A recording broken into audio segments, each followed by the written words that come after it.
பிரியமான சகோதர சகோதரிகளே, மே மாதம் 1ஆம் தேதி இன்றைக்கு உழைப்பாளர் தினத்தை நாம் கொண்டாடுகிறோம். அதே வேளையிலே இன்றைக்கு கிறிஸ்தவர்கள் என்ற விதத்திலே தொழிலாளருடைய பாதுகாவலர் புனித யோசேப்பருடைய விழாவையும் நாம் சிறப்பிக்கிறோம். எனவே இந்த நாளிலே உழைக்கின்ற அத்துணை நல்ல உள்ளங்கள் இருப்பவர்கள் எல்லாருமே உழைக்கக்கூடியவர்கள் தான். எனவே இந்த உழைப்பாளர் தின நல்வாழ்த்துக்களையும் இந்த புனித யோசேப்பு அவருடைய பெருவிழா வாழ்த்துக்களையும் நான் மகிழ்ச்சியோடு கூறிக்கொள்கிறேன். அதே வேளையிலே இந்த உன்னதமான உயிர் தாண்டவர் ஒவ்வொரு நாளும் உழைக்கின்ற உழைப்பாளர்களாகிய ஒவ்வொருவருக்கும் உடனிருந்து பாதுகாக்க வேண்டும். நிறைந்த ஆசிரையும் இன்றைய பதிலுரை பாடல் நாம் சிந்தித்தது போல நாம் செய்யக்கூடிய எல்லா காரியங்களையும் அவர்கள் வெற்றியை தரக்கூடிய ஒரு சூழல் நமக்கு நிறைவாக கிடைக்க வேண்டும் என்று உங்களை வாழ்த்துகிறேன், உங்களுக்காக ஜெபிக்கிறேன். அன்புக்குரிய சகோதர சகோதரிகளே, தொழிலாளருடைய பாதுகாவலர் புனித யோசேப்பு அவருடைய விழாவை கொண்டாடக்கூடிய இந்த நாளில் 3 முக்கியமான ஒரு செய்தியை அவருடைய வாழ்விலிருந்து நாம் கற்றுக்கொள்கிறோம்.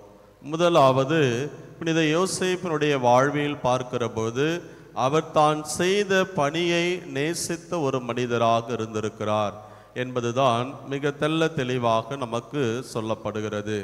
எந்த ஒரு சூழ்நிலையிலும் எந்த விதமான மன வருத்தமும் இல்லாமல் அல்லது தான் செய்யக்கூடிய பணி எதுவாக இருந்தாலும், அது எகிப்தில் இருக்கிற பொழுதாக இருந்தாலும் சரி, நாசரேத்தில் இருந்த போதாகவும் சரி, எப்பொழுதுமே தான் நேசித்த அந்த தச்சு தொழிலை அவர் மிக திறம்பட செய்திருக்கிறார் என்பதைத்தான் அவருடைய வாழ்விலிருந்து நாம் பார்க்கிறோம். இன்றைய முதல் வாசகத்திலே தந்தை இறைவனும் உழைத்திருக்கிறார். இந்த உலகை படைத்த போது 6 நாட்கள் உழைத்து 7ஆம் நாள் அவர் ஓய்ந்திருந்தார் என்று நாம் பார்க்கிறோம். எனவே தந்தை கடவுள் யாவே இறைவனே உழைப்புக்கு ஒரு முன் உதாரணமாக இருக்கிறார். அதே வேளையிலே நற்செய்திக்கு வருகிற பொழுது ஆண்டவர் இயேசுவும் தன்னுடைய தந்தை வளர்ப்பு தந்தையாகி யோசேப்பு எவ்வாறு தனக்கு ஒரு முன் உதாரணமாக இருந்து ஒவ்வொரு மனிதனும் வாழ்விலே உழைக்க வேண்டும். பவுலடியார் சொல்வது போல, உழைக்காதவன் உண்ணலாகாது. எனவே உழைப்பு என்பது ஒவ்வொரு மனிதனுடைய தனியாய கடமையாக இருக்கிறது என்பதை புனித யோசேப்பினுடைய வாழ்விலிருந்து பார்க்கிறோம். எனவே தான் அவரை சூழ இருந்த மக்கள் எல்லாருமே அவர் நேர்மையாளர் என்று சொல்கிறார்கள்.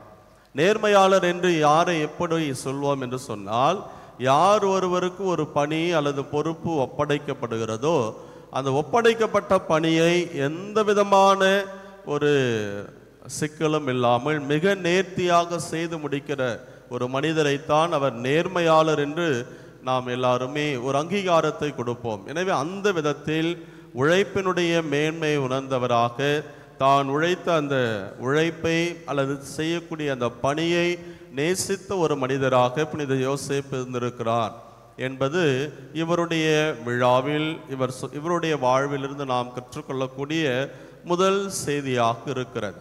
இரண்டாவது பாடம் என்ன என்று சொன்னால், கடவுளுக்குரியதை கடவுளுக்கும் மனிதனுக்குரியதை மனிதனுக்கும் நாம் கொடுக்க வேண்டும். எனவே இவருடைய வாழ்வில் எப்பொழுதுமே உழைப்பு என்று சொன்னால் உழைப்புக்குரியது உழைப்பு, அதே வேளையிலே உன்னதமான நேரத்தை ஆண்டவருக்கும் நாம் கொடுக்க வேண்டும். இன்றைக்கு பல நேரத்தில் நாம் செய்யக்கூடிய காரியம் என்ன, ஏதாவது ஒன்றுக்கு அதிகமான ஒரு நேரத்தை கொடுத்து விடுவோம். பல நேரங்களிலே ஒரு சில நபர்களை, என்னங்க கோயில் பக்கமே காணோம், ரொம்ப வேலை சாமி, என்னால் வர முடியல, ரொம்ப கஷ்டமான பணி, அதனால்தான் ரொம்ப டைட்டாக போச்சு, கோயில் பக்கம் வர முடியல. இது எல்லாரும் யதார்த்தமாக சொல்லக்கூடிய ஒரு சாக்கு போக்கு. அப்படி அல்ல. கடவுளுக்குரியதை கடவுளுக்கும், இந்த உலக காரியங்கள் என்று சொன்னால் உலக காரியங்களுக்கு உரியதை உலக காரியங்களுக்கு கொடுக்க வேண்டும். எனவே ஒரு நாணயத்தினுடைய 2 பக்கம் எப்படி மிக மிக முக்கியமோ அதே போல நம்முடைய அன்றாட வாழ்வில் பல நேரத்தில் நாம் செய்யக்கூடிய தவறு ஏதாவது ஒன்றுக்கு அதீதமான நேரத்தை கொடுத்து விடுவது.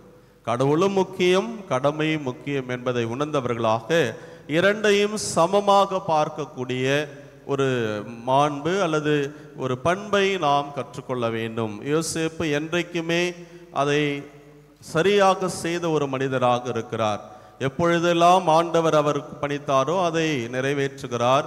கடவுளுடைய திருவுளத்தை அறிந்து கொள்ளக்கூடிய ஒரு சூழல், அவர் புரிந்து வாழ்ந்த ஒரு மனிதராக இருக்கிறார் என்பதை அவருடைய வாழ்வு இரண்டாவது ஒரு பாடமாக நமக்கு சொல்கிறது.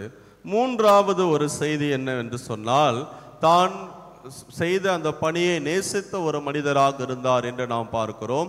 அதே வேளையிலே அந்த பணியை உயர்வாக பார்த்தார். யாரையும் தரக்குறைவாக பார்த்ததாக அவருடைய வாழ்வில் இல்லை.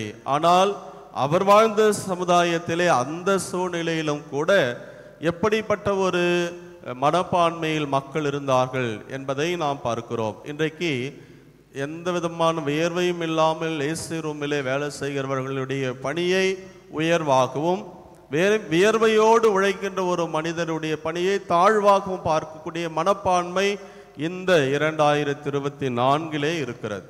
ஆனால் அப்பொழுதும் கூட அதேதான் இருக்கின்றது என்பதை இன்றைய இறை வார்த்தைகள் அடிப்படையில் நாம் பார்க்கிறோம். ஏனென்றால் நற்செய்தியிலே சொல்லப்படுகிறது, ஆண்டவர் இயேசுனுடைய அந்த மேன்மையை பார்த்து அவர்களால் ஏற்றுக்கொள்ள முடியவில்லை.